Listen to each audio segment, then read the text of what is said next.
वतन की मुश्किल आए तो किसी के सिर काट सकते हैं, वतन की मुश्किल आए तो अपना सिर कटा भी सकते हैं, लेकिन मैदान में सर झुका नहीं सकते। যুদ্ধের ময়দানে দাঁড়িয়ে যেন এমন বার্তাই দিচ্ছে জেদি ও ভয়ঙ্কর হিজবুল্লাহ। হিজবুল্লাহ একদিনেই ইসরায়েলের ঘাঁটিতে ৭২টি অপারেশন চালিয়েছে, যা তাদের ইতিহাসে সবচাইতে বেশি বলে জানা যায়। এদিকে ইরানের ১০ লাখ সৈন্য অর্থাৎ 1 মিলিয়ন সৈন্য আমেরিকাকে বলছে, তোমরা ময়দানে নামো, তোমাদের আমরা এমন মজা দেখাবো যে তোমাদের ৭ পুরুষ মনে রাখবে। দুবাইয়ের দুটি গোপন আস্তানায় ক্ষেপণাস্ত্র আর ড্রোন হামলায় ৫০০ জন মার্কিন সেনা হতাহত হয়েছে। ইরানের লেফটেন্যান্ট কর্নেল ইব্রাহিম জুলফাকারি বলছেন, যুক্তরাষ্ট্রের জন্য আমরা কবরস্থান বানিয়ে ছাড়ব। অন্যদিকে গণহত্যাকারী দেশ ইসরায়েলের ওপর তো সাইরেন বেজেই চলেছে অবিরাম। ইসরায়েলের দিকে আসা মিসাইলগুলো লেবানন থেকে, ইরাক থেকে, ইয়েমেন থেকে নাকি ইরান থেকে, কোথা থেকে আসছে তা এখনো স্পষ্ট নয়। কিন্তু এতে কোনো সন্দেহ নেই যে হিজবুল্লাহ ইসরায়েলের নাকে দম আটকে দিয়েছে। বিভিন্ন সংবাদ সূত্রের বরাতে জানা যাচ্ছে, হিজবুল্লাহ ইসরায়েলি আক্রমণকারী সেনাবাহিনীর ওপর ট্যাঙ্ক ধ্বংসের তাণ্ডব চালিয়েছে। এটা ইসরায়েলের জন্য বড় ধাক্কা বলে মনে করা হচ্ছে। এতক্ষণে আপনাদের মনে প্রশ্ন আসতেই পারে যে এই হিজবুল্লাহর এত জোর কেন এবং কারা এই হিজবুল্লাহ। চলুন হিজবুল্লাহর সম্পর্কে একটু জানার চেষ্টা করি। হিজবুল্লাহ হলো লেবানন ভিত্তিক একটি শক্তিশালী শিয়া মুসলিম রাজনৈতিক ও সশস্ত্র গোষ্ঠী, যা ১৯৮২ সালে ইসরায়েলি আগ্রাসনের বিরুদ্ধে লড়াই করার জন্য প্রতিষ্ঠিত হয়েছিল। ইরানের সমর্থনপুষ্ট এই গোষ্ঠীটিকে প্রতিরোধের অক্ষের অন্যতম প্রধান শক্তি হিসাবে গণ্য করা হয়। এটি কেবল সামরিক সংগঠন নয়, বরং লেবাননের একটি অন্যতম প্রধান রাজনৈতিক দল এবং সামাজিক সেবাদানকারী প্রতিষ্ঠান হিসাবেও কাজ করে। তবে তাদের মূল আদর্শ হলো ইসরায়েলকে লেবানন থেকে বিতাড়ন এবং পশ্চিমা প্রভাব প্রতিরোধ করা। তবে হিজবুল্লাহ ইরান থেকে অর্থ এবং অস্ত্র সহায়তা পায় এবং এরা ইরানের সর্বোচ্চ নেতার প্রতি অনুগত। এবার আসি হিজবুল্লাহ কিভাবে গঠিত হয়েছিল আর কেন হাজার হাজার যোদ্ধা ও ডজন ডজন শীর্ষ নেতা নিহত হওয়ার পরও তার শক্তিতে কোনো ঘাটতি দেখা যায় না। হিজবুল্লাহর অস্তিত্বের গল্প জানতে আমাদের আজ থেকে ১০০ বছর পিছিয়ে যেতে হবে। ১৯১৮ সালে প্রথম বিশ্বযুদ্ধ শেষ হওয়ার পর মিত্র শক্তিগুলো পুরো মধ্যপ্রাচ্যকে নিজেদের মধ্যে ভাগ করে নেওয়ার সিদ্ধান্ত নেয়। ১৯২০ সালে সান রেমো সম্মেলন লিগ অব নেশনসের ম্যান্ডেটের অধীনে সিরিয়ার নিয়ন্ত্রণ দেওয়া হয় ফ্রান্সকে। তখন লেবানন ছিল সিরিয়ারই অংশ, কিন্তু সিরিয়া নিয়ন্ত্রণে নেওয়ার পর ফ্রান্স ১৯২০ সালের সেপ্টেম্বরে গ্রেটার লেবানন গঠন করে তাকে আলাদা দেশ হিসাবে ঘোষণা করে। ফ্রান্স এখানকার ম্যারোনাইট খ্রিস্টানদের প্রাধান্য দিত, অথচ দেশের বিভিন্ন অংশে শিয়া ও সুন্নি সম্প্রদায়ের মানুষও বিপুল সংখ্যায় বাস করত। ফ্রান্সের এই বিভাজন ও পক্ষপাতিত্বের কারণে লেবাননে ধর্মীয় উত্তেজনা ব্যাপকভাবে বেড়ে যায়। শান্তি প্রতিষ্ঠার জন্য ১৯২৬ সালে ফ্রান্স লেবাননকে একটি সাংবিধানিক প্রজাতন্ত্র ঘোষণা করে। এরপর যখন দ্বিতীয় বিশ্বযুদ্ধ শুরু হয়, যুদ্ধে হিটলারের নেতৃত্বে জার্মানি ফ্রান্সকে প্রায় ধ্বংস করে দেয়। ফলে ফ্রান্সের পক্ষে তার উপনিবেশ ধরে রাখা অসম্ভব হয়ে পড়ে। যুদ্ধের মধ্যে ফ্রান্সকে দুর্বল হয়ে পড়তে দেখে লেবাননের স্বাধীনতার দাবি জোরালো হয়। প্রবল চাপের মুখে ১৯৪৩ সালের ২২শে নভেম্বর লেবানন ফ্রান্সের কাছ থেকে স্বাধীনতা লাভ করে। পরিস্থিতি সবে সামলে উঠছিল। এমন সময় ১৯৪৮ সালে ইহুদিদের জন্য আলাদা রাষ্ট্র ইসরায়েল গঠিত হয়। ফিলিস্তিনের অংশ কেটে এই রাষ্ট্র গড়া হয়। আরব ভূমিতে ইহুদিদের বসতি স্থাপনের এই সিদ্ধান্ত পুরো মধ্যপ্রাচ্যে ভূমিকম্পের সৃষ্টি করে এবং ১৯৪৮ সালে আরব ইসরায়েল যুদ্ধ শুরু হয়। কিন্তু আশ্চর্যজনকভাবে ইসরায়েল এই যুদ্ধে জয়লাভ করে। এই পরাজয়ের ফলে ফিলিস্তিনের বিপুল জনগোষ্ঠীকে দেশ ছেড়ে জর্ডান, মিশর, সিরিয়া ও লেবাননে আশ্রয় নিতে হয়। এরপরেও ফিলিস্তিনে শান্তি ফেরেনি। ফিলিস্তিনি অধিকার আদায়ের নামে ১৯৬৭ সালে ৬ দিনের যুদ্ধ এবং ১৯৭৩ সালে ইয়ম কিপুর যুদ্ধ হয়। দুটিতেই ইসরায়েল জয়ী হয় এবং আরও লক্ষ লক্ষ ফিলিস্তিনি বাস্তুচ্যুত হয়। এই দীর্ঘ অভিবাসনের ফলে মিশর, জর্ডান ও লেবাননে ফিলিস্তিনি শরণার্থীর সংখ্যা ব্যাপকভাবে বেড়ে যায়। এ সময় ফিলিস্তিনের জন্য ছোট ছোট অনেক সংগঠন গড়ে উঠেছিল। ১৯৬৪ সালে সেগুলোকে একত্রিত করে গঠিত হয় প্যালেস্টাইন লিবারেশন অর্গানাইজেশন তথা PLO। আহমেদ শুকেইরি, ইয়াসির আরাফাতের মতো নেতারা PLO এর নেতৃত্ব দিয়ে ফিলিস্তিনিদের প্রতিনিধিত্ব শুরু করেন।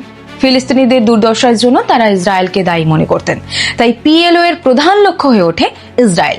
পিএলও ইসরায়েলকে আক্রমণ করার জন্য লেবাননে নিজেদের ঘাঁটি গড়ে তোলে। পিএলও একটি সুন্নি সংগঠন হওয়ায় সুন্নি সম্প্রদায় দ্রুত তার সঙ্গে যুক্ত হয়। ফলে অল্প সময়ের মধ্যে দক্ষিণ লেবাননের অনেক এলাকায় পিএলও এর নিয়ন্ত্রণ প্রতিষ্ঠিত হয়। ইসরায়েলের সঙ্গে লড়াইয়ের পাশাপাশি পিএলও লেবাননের ভেতরেও বেশি ক্ষমতা দখল করতে চাইছিল। ফলে বিভিন্ন শক্তির মধ্যে ক্ষমতার দ্বন্দ্ব বেড়ে যায় এবং 1975 সাল নাগাদ লেবাননে গৃহযুদ্ধ শুরু হয়। গৃহযুদ্ধের মধ্যেও পিএলও ইসরায়েলকে আক্রমণ করা অব্যাহত রাখে। এরপর 1982 সালের 6 জুন ইসরায়েল লেবাননে পিএলও এর কার্যক্রম পুরোপুরি বন্ধ করার উদ্দেশ্যে অপারেশন পিস ফর গ্যালিলি শুরু করে। ইসরায়েল তার পুরো শক্তি নিয়ে লেবাননের দক্ষিণাঞ্চলে আক্রমণ চালায়। এতে তাদের সঙ্গে ম্যারোনাইট খ্রিস্টান মিলিশিয়া গ্রুপ ফালাঞ্জেরও সমর্থন ছিল, যারা পিএলওকে সেখান থেকে বিতাড়িত করে খ্রিস্টানদের অবস্থান মজবুত করতে চাইছিল। একদিকে ইসরায়েলের সেনাবাহিনী পিএলও এর ঘাঁটিগুলোতে আঘাত হানছিল, অন্যদিকে ফালাঞ্জা গ্রুপ ফিলিস্তিনি শরণার্থী শিবিরগুলোতে হামলা চালাচ্ছিল। দুদিক থেকে আক্রমণের ফলে পিএলও এর অবস্থা খুব খারাপ হয়ে যায় এবং তাদের সেখান থেকে পালিয়ে যেতে হয়।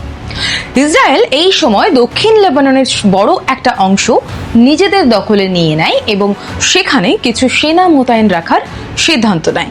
ফলে লেবাননে শিয়ারা ইসরায়েলিদের প্রতি খুবই ক্ষুব্ধ ছিল।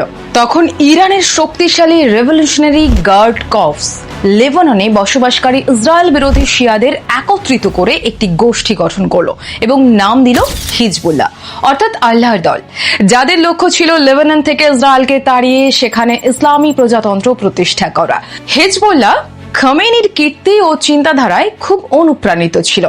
খামেনির কাছেও হিজবুল্লাহর ইসরায়েলি ও পশ্চিমা শক্তির বিরুদ্ধে নিজের পদাতিক বাহিনী হিসাবে ব্যবহার করার জন্য আদর্শ মনে হয়। তাই তিনি হিজবুল্লাহকে অর্থ, অস্ত্র ও প্রশিক্ষণ দিতে শুরু করেন। হিজবুল্লাহর যোদ্ধাদের প্রশিক্ষণ দেওয়ার জন্য ইরানের ইসলামী বিপ্লবী গার্ড কর্পসের 1500 জন প্রশিক্ষককে লেবাননে পাঠানো হয়। এর ফলে হিজবুল্লাহ খুব দ্রুত লেবাননে বেড়ে ওঠে। স্থানীয় মানুষের কাছে পৌঁছানোর জন্য তারা হাসপাতাল ও স্কুল খুলতে থাকে। এসব উন্নয়নমূলক কাজের মাধ্যমে শিয়াদের পাশাপাশি সুন্নি সম্প্রদায়েরও আস্থা অর্জন করে। হিজবুল্লাহ শুরুতে একটি সাধারণ সন্ত্রাসী সংগঠন ছিল।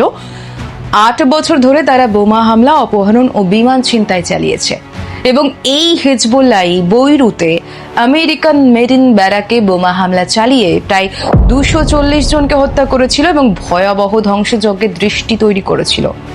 অধিকাংশ ফিলিস্তিনি সন্ত্রাসী যেখানে পালিয়ে যেতে চাইতো, তাদের বিপরীতে হিজবুল্লাহ মৃত্যুকে স্বাগত জানাতো। এটাই তাদের আরো বিপজ্জনক করে তুলেছিল। ইরানের সরাসরি অর্থায়নে তারা শিয়া সম্প্রদায়ের সমর্থন কিনতে বিপুল অর্থ ব্যয় করলো। নির্বাচনের আগে জনগণকে খুব উদারভাবে সাহায্য করেছে। তারা নতুন মসজিদ তৈরি করেছে, স্কুল ও ক্লিনিক চালু করেছে এবং অসহায়দের নগদ অর্থও দিয়েছে। 1992 সাল থেকে তারা প্রত্যেক নির্বাচনে আসনও পেয়েছে। 2012 সাল থেকে মন্ত্রিসভায় আসন পেয়েছে। হিজবুল্লাহর নিজস্ব রেডিও ও টেলিভিশন চ্যানেলও আছে। তারা সামাজিক সেবা প্রদান করে এবং পর্যটন ব্যবসাও চালিয়ে যায়। কিন্তু হিজবুল্লাহর একটি দিক শুরু থেকে অপরিবর্তিত রয়েছে। তারা ইসরায়েল রাষ্ট্রের বিলুপ্তির প্রতি নিবেদিত।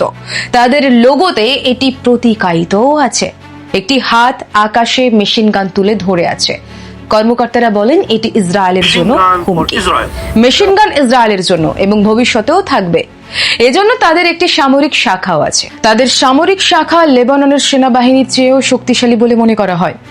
লেবাননের ভূগোলের কারণে হিজবুল্লাহ অনেকটা আইসবার্গের মতো, যেখানে শুধু উপরের অংশটুকু দেখতে পাওয়া যায়।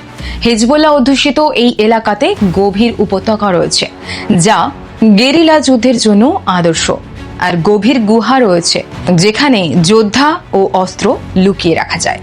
4 দশক ধরে তারা রকেট ও অভিযানের মাধ্যমে ইসরায়েলকে আক্রমণ করে আসছে। ইসরায়েল ও হিজবুল্লাহ গেরিলাদের বিরুদ্ধে পাল্টা আঘাত করেছে। সাম্প্রতিক পাল্টাপাল্টি আক্রমণে দক্ষিণ লেবাননে হিজবুল্লাহ তার পাহাড়ি দুর্গে বসে আছে। ইসরায়েলের উত্তর সীমান্তের ওপরে এক বিশাল বাঁধের মতো দাঁড়িয়ে আছে, যেখানে মুহূর্তে ভেঙে পড়ে ইসরায়েলে বন্যার মতো ঢুকে পড়তে পারে তারা। 40 বছর আগে যে ইসরায়েল তাদের সৃষ্টি করেছিল, আজ সেই ইসরায়েলই তাদের কাছে নাকানি চুবানি খাচ্ছে। ইসরায়েলের সাবেক প্রধানমন্ত্রী ইহুদ বারাক নিজেই স্বীকার করেছিলেন যে আমরা যখন লেবাননে ঢুকেছিলাম তখন হিজবুল্লাহ ছিল না, আমাদের উপস্থিতি হিজবুল্লাহকে জন্ম দিয়েছে। ইতিহাসের এই নিষ্ঠুর রসিকতা দেখে বোঝা যায় কখনো কখনো শত্রুকে ধ্বংস করতে গিয়ে নিজেই সবচেয়ে ভয়ঙ্কর শত্রু তৈরি করে ফেলে। আজ হিজবুল্লাহ শুধু একটা সংগঠন নয়, একটি জেদি ভয়ঙ্কর প্রতিরোধ ক্ষমতা। আর এই প্রতিরোধের গল্প এখনো শেষ হয়নি। ময়দান এখনো গরম, আর হিজবুল্লাহর যোদ্ধারা এখনো মাথা উঁচু করে দাঁড়িয়ে আছে।